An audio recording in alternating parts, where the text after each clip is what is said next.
உனக்கு பிடிச்சிருக்கு, நீ வாழ போகிற வாழ், அதை ஆதரவு தெரிவிக்கணும். அதை போய் ஒரு எதிர்ப்பு மாதிரி நாங்கள் அந்த ஆண்ட பரம்பரை எங்கள் பரம்பரை என்ன நினைக்கிறோம்லாம் பைத்தியக்காரன் அறிவில்லாத ஒரு மனநோயாளிங்க தான் சாதியை பிடிச்சிட்டு அழுவார். நிறைய பசங்களுக்கு வந்து வேலை இல்லாமல் இருக்குது. ஸோ வந்து கேஸ்டிசம் வந்து கேஸ்டினால அது கவர்மெண்ட் வருது. ஸோ ஆக்சுவலி வந்து ஸ்டாப் பண்ணணும். இந்த காலத்து என்னத்துக்கு சாதிக்காது, இப்போ அது அந்த காலத்து ஆனால் இன்னும் இல்லை தான் சொல்கிறேன். ஆனால் இன்னும் நிறையா இடத்துல இப்போ கூட பாருங்கள், நிறைய இடத்துல எல்லாமே இருக்குது. இல்லைன்னு சொல்லாது. எனக்கு என்னை பொறுத்த மட்டும் அது சாதியை பார்க்குறவங்க ஒரு நாயோட கேவலமானவங்க. இது எதுவுமே இல்லைன்னா அரசியல் பண்ண முடியாது. சாதியை வச்சு தான் இங்கே அரசியல் நடக்குது. மதத்தை வச்சு தான் ஒரு ஆள் இன்னும் ஆண்டுட்டு இருக்கேன். அது எல்லாத்தையுமே இந்த போலீஸ் எல்லாமே வந்து பார்த்தீங்கன்னா அவங்களும் அந்த கேஸ்ட் ஓரியன்டாகவே இருக்காங்க, பொலிட்டிக்ஷன் ஓரியன்டாகவே இருக்காங்க. பொலிட்டிஷியன் என்ன சொன்னாங்களோ அதை தான் போலீஸும் செய்வாங்க, கவர்மெண்ட்டும் செய்ய போகிறாங்க. அதனால் வந்து ஸ்டார்டிங் வந்து பேசிக் வந்து பாலிடிக்ஸ். ஜாதி வரி பிடிச்ச கட்சி தலைவர்கள், ஓகேங்களா, வேறு ஒன்றும் இல்லை. இப்போ நீங்களாம் அண்ணன் தம்பி, இப்போ நான் ஒரு ஜாதி, நீங்கள் ஒரு ஜாதி, உங்களை என்னையும் தூண்டி விட்டுட்டு அவங்க குளிர்காங்க நம்மளுடைய சப்போர்ட்டில். ஆனால் நம்மளுக்கு உங்களுக்கு சண்டை கிடையாது. டைலாக் தமிழ் சேனல் நேயர்களுக்கு வணக்கம். நான் உங்கள் ஆதித்யா. இன்றைக்கி மக்கள்கிட்ட தமிழ்நாட்டில் நடக்கிற சாதிய படுகொலைகளை பற்றி என்ன நினைக்கிறாங்க அப்படின்றதான் கேட்டு தெரிஞ்சுக்க போகிறோம். Welcome to dialogue sheet. வாங்க போய் கேட்கலாம். சாதி எப்படி ஒழியுன்னு நினைக்கிறீங்க? இது மாதிரி கலப்பு திருமணம் பண்ணால் தான் சாதி ஒழியும். கலப்பு திருமணமே வேணாம். அவங்க வந்து ஒருத்தவங்க நேசிக்கிறாங்க. இவங்க அந்த ஜாதி காதல் அப்படி வராது. ஜாதி பார்க்காம இந்த மதத்தை சார்ந்தவங்க எவ்வளோ இஸ்லாமிய பெண்கள் இந்து ஆளை கல்யாணம் பண்ணியிருக்காங்க, எவ்வளோ கிறிஸ்டின் ஆளுங்க முஸ்லீம் ஆளை கல்யாணம் பண்ணியிருக்காங்க. எல்லாம் காதலுக்கு வந்து அந்த சாதி இந்த மதம் இதெல்லாம் தடையாக இருக்கக்கூடாது. உனக்கு பிடிச்சிருக்கு, நீ வாழ போகிற வாழ், அதை ஆதரவு தெரிவிக்கணும். அதை போய் ஒரு எதிர்ப்பு மாதிரி நாங்கள் அந்த ஆண்ட பரம்பரை எங்கள் பரம்பரை என்ன நினைக்கிறோம்லாம் பைத்தியக்காரன் அறிவில்லாத ஒரு மனநோயாளிங்க தான் சாதியை பிடிச்சிட்டு அழுவாங்க. நீ என்ன ஜாதி, நீ என்ன ஜாதி, நீங்கள் என்ன ஜாதி? யாருமே சாதி இல்லை, எல்லாம் ஃப்ரெண்டு ப்ரோ. இதை வந்து இவங்களா எடுத்துக்கிறது சாதின்னு, தேவையில்லாத சாதி. இந்த சாதின்றது வந்து இப்போல்லாம் இருக்கிற நியூ ஜென்ரேஷன் யாருமே வந்து ஒத்துக்க போகிறதில்ல. அந்த சாதியை வந்து எனக்கு தெரிஞ்ச பாலிட்டிக்ஸே வந்து எல்லா அரசியல்வாதி எல்லாருமே வந்து அதை வச்சு தான் வந்து ஓட்டு எல்லாமே பண்ணிகிட்ருக்காங்க. என்னை பொறுத்த வரைக்கும் சாதின்றது இருக்கக்கூடாது. ஒன்று அந்த செலெக்ஷன் ஆப்ஷன் இருக்குது எல்லாத்துலேயுமே இருக்குதுன்னா அந்த கேஸ்ட்டை வச்சு தான் வந்து ஒரு இதுவும் ஒரு ஜென்ரேஷனும் இப்போ வந்து உருவாயிட்ருக்கு.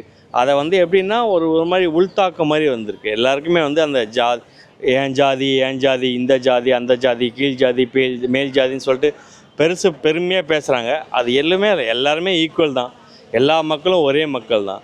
அதனால் வந்து அதை பேஸ் பண்ணி வந்து இப்போ இருக்கிற கம்யூனிட்டி அதர் கம்யூனிட்டி வந்து ஃபைட்ஸு இந்த இல்லாமே இருக்குது. அதெல்லாமே வந்து ரெடியூஸ் ஆகணும் என்னை பொறுத்த வரைக்கும். பட் ஜாதி இல்லாமல் இருந்தால் கொஞ்சம் நல்லதாக இருக்கும்.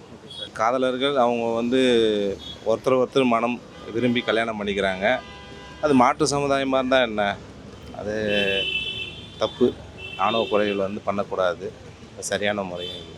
நம்ம எல்லாம் வெறும் எலக்ட்ரானிக்ஸ்லையோ அப்டேட்லேயோ எல்லாத்தையும் அப்டேட் ஆகிக்கிறோம். இங்கெல்லாம் இன்னும் எதுவும் அப்டேட் ஆகலை, இன்னும் அந்த பழைய காலத்தில் தான் இருக்கும். ஸோ அதுக்கே கொஞ்சம் அப்டேட் ஆனாக்கா சாதியெல்லாம் எதுவும் இல்லை. நம்ம எல்லோரும் ஃபஸ்ட்டு மனுஷங்கன்ற ஒரு பேசிக் நாலேஜ் இருந்துட்டாக்கா கேன் ஓவர் கம் எனி திங்ன்ற மாதிரி இருக்குது. கேஸ்ட் பொலிட்டிக்ஸ் சொன்னால் அது தேவையில்லாமல் ஒன்று தான் இருக்குது.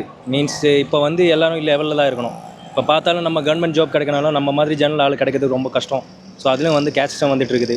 ஸோ அது வந்து எப்படி இருந்தாலும் அது ஸ்டாப் ஆகணும். ஸ்டாப் ஆனால் தான் நான் கரெக்டாக இருப்பேன். இப்போ வந்து பார்த்தாலும் உங்களுக்கு தெரியும், கவர்மெண்ட் ஜாப் கிடைக்கனா ஃபஸ்ட்டு எஸ்பிசி, அதுக்கப்புறம் தான் ஜெனரல் வரும்போது நமக்கு கிடைக்கதே வாய்ப்பே கிடையாது. நிறைய பசங்களுக்கு வந்து வேலை இல்லாமல் இருக்குது. ஸோ வந்து கேஸ்டிசம் வந்து கேஸ்டினால அது கவர்மெண்ட் வருது. ஸோ ஆக்சுவலி வந்து ஸ்டாப் பண்ணணும். அவர் தான் கட்டுப்படுத்தணும். ஏன் இப்படி இதுன்றாங்கன்னு அவங்களுக்கு தான் இது பண்ணணும். மனசால் என்ன பண்ண முடியாது. நம்ம சொல்லிடுறோம் ஏதோ ஒன்று வேணுங்க, அவர்கிட்ட தானே இருக்குது, முதல்ல அமைச்சர்கிட்ட தானே இருக்குது. அவருக்கு கொஞ்சம் சிட்டாக இருந்தாருன்னா எந்த பிரச்சனையும் இருக்காது. போலீஸ்காரங்கன்னா ஒரு கண்ட்ரோல் கிடையாது. நம்ம தானே போலீஸ்காரங்க, அவங்க கண்ட்ரோல் இருந்தால் இந்த மாதிரி பண்ண மாட்டாங்க. இப்போ பயம் விட்டு போச்சு அவங்களுக்கு. யாருங்க இப்போ நம்ம தான் பயப்படுறோம், அவங்களாம் எதுவுமே கிடையாது, அசால்ட்டாக போட்டு தள்ளிட்டு போய்கிட்டே இருக்காங்க. ஒன்று வந்து பாலியல் வன்கொடுமைக்கு, ரெண்டாவது வந்து இந்த சாதி, இது ரெண்டுத்துக்கும் ஒரு பயங்கரமான பனிஷ்மெண்ட் வரணும்னு நான் விரும்புகிறேன். இந்த ரெண்டு விஷயத்துக்கு இங்கே இந்தியாவில் பெரிய சிவியராக பனிஷ்மெண்ட் கொடுத்தா தான் இதுக்கு ஒரு முடிவு கிடைக்கும். இல்லைன்னா இது மாதிரி நடந்துக்கிட்டே இருக்கும். அவங்க வந்து எப்படி சொல்கிறது, என்னை பொறுத்தவரைக்கும் சாதி இந்த காலத்து என்னத்துக்கு சாதிக்காது, இப்போ அது அந்த காலத்து. ஆனால் இன்னும் இல்லை தான் சொல்கிறேன். ஆனால் இன்னும் நிறையா இடத்துல இப்போ கூட பாருங்கள், நிறைய இடத்துல எல்லாமே இருக்குது. இல்லைன்னு சொல்லாது. என்னை பொறுத்த மட்டும் அது சாதியை பார்க்குறவங்க ஒரு நாயோட கேவலமானவங்க நான் என்னோட இதில் நான் சொல்கிறேன். இது எதுவுமே இல்லைன்னா அரசியல் பண்ண முடியாது. சாதியை வச்சு தான் இங்கே அரசியல் நடக்குது. மதத்தை வச்சு தான் ஒரு ஆள் இன்னும் ஆண்டுகிட்டு இருக்கேன். அப்படின்னு இருக்கும்போது அது மாற்றணுன்னா நம்ம ஒவ்வொருவராக மாறினா தான் உண்டு. இப்போ தனிப்பட்ட முறையில் நான் மாறினால் என்னை சுற்றி இருக்கிறவன் மாறுவான், இந்த சமுதாயம் மாறும், இந்த ஊர் மாறும். அப்படி மாறினா தான் உண்டு. அப்படி மாறணும்னு நான் ஆசைப்பட்றேன். Love is blind. யாருக்கு வேணால் யாரை வேணால் காணலாம். பணக்காரன் ஏழை அது மாதிரிலாம் கிடையாது. இந்த ஜாதி அந்த ஜாதிலாம் கிடையாது. லவ் வந்து யாரை பார்த்தா வேணால் எப்போ வேணால் வரும். இந்த ஜாதியை பொறுத்து தான் அந்த பொண்ணுக்கு தான் வரணும், இந்த பையனுக்கு தான் வரணும்லாம் கிடையாது. என்னை பொறுத்த வரைக்கும் அது எல்லாத்தையுமே இந்த போலீஸ் எல்லாமே வந்து பார்த்திங்கன்னா அவங்களும் அந்த கேஷ் ஓரியன்டாகவே இருக்காங்க.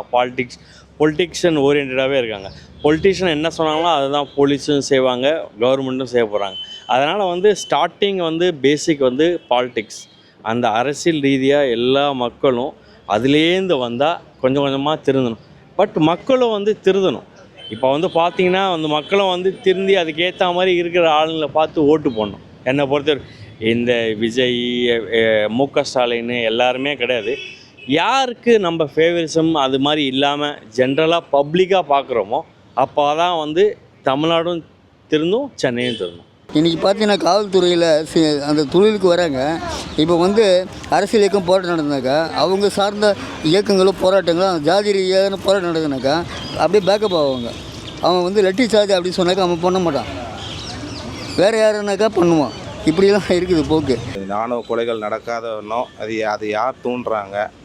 ஸோ அது பெற்றவங்களாக இருந்தாலும் சரி, அது மற்றவங்களாக இருந்தாலும் சரி, அது சட்டம் வந்து கடுமையான ஒரு தண்டனையை அவங்களுக்கு கொடுத்தா தான் இந்த ஆணவ கொலைகளை தடுக்க முடியும். ஜாதி வரி பிடிச்ச கட்சி தலைவர்கள், ஓகேங்களா, வேறு ஒன்றும் இல்லை. இப்போ நீங்களாம் அண்ணன் தம்பி, இப்போ நான் ஒரு ஜாதி நீங்கள் ஒரு ஜாதி, உங்களை என்னையும் தூண்டி விட்டுட்டு அவங்க குளிர்காங்க நம்மளுடைய சப்போர்ட்டில். ஆனால் நம்மளுக்கு உங்களுக்கு சண்டை கிடையாது.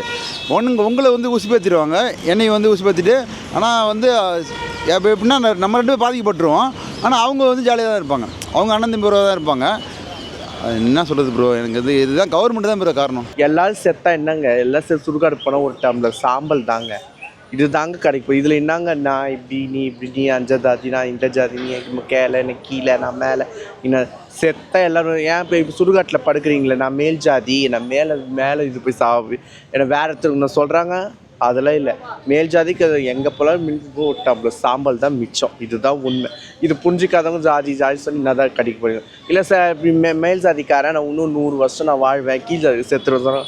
கடவுள் பார்வைக்கு எல்லாரும் நம்ம சரி சமம் தான், எல்லாருமே நம்ம சரி சமம் தான். அதை முதல்ல புரிஞ்சிக்கணும் அவங்க. அதான் நான் சொல்கிறேன். கல்விங்கிறது வந்து அறிவு வளர்த்து நாகரிகமாக வளரணுன்றது தான் கல்வி கொடுக்குறாங்க. ஆனால் அந்த கல்வியே வந்து இப்போ இன்னமும் அது நாகரிகம் வளரல அப்படின்றத மாதிரி தான் இருக்குது. சாதி வந்து இவங்களுக்கு வந்து சின்ன வயசுலேருந்தே அது பெற்றவங்க வந்து புகுத்திடுறாங்க. அது குழந்தையாக இருக்கும்போது சாதின்றது ஒன்றுமே தெரியாது. அது பல குழந்தைங்களாக கூட சாதாரணமாக தான் விளையாடும்.